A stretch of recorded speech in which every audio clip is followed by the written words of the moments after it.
के ते तारा पई भीगे सोना। तोरा बिना जान हम रहबै के ना, तोरा बिना जान हम रहबै के ना। सोना गे सोना, सोना गे सोना।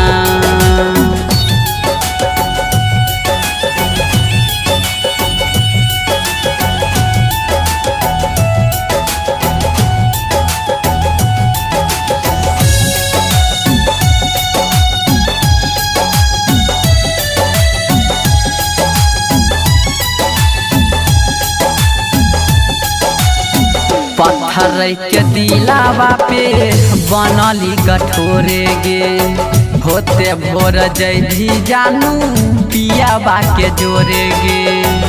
एक दिन जान हमर मिलैले तू आई है, एक दिन जान हमर मिलैले तू आई है। कैले रही वादा जे सब निभाई है। सोना गे सोना, सोना गे सोना।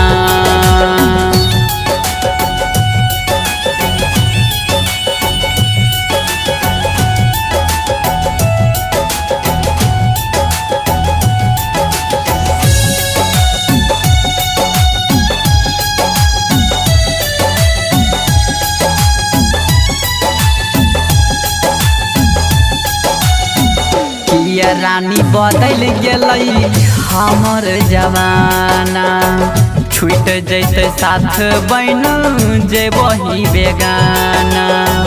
मिथुन प्रेमी देखे तोरा ससुरा में अइतौ, देखैले विवेक तोरा ससुरा में अइतौ। तोरा गे जान कभी भूल ना पैतौ। सोना गे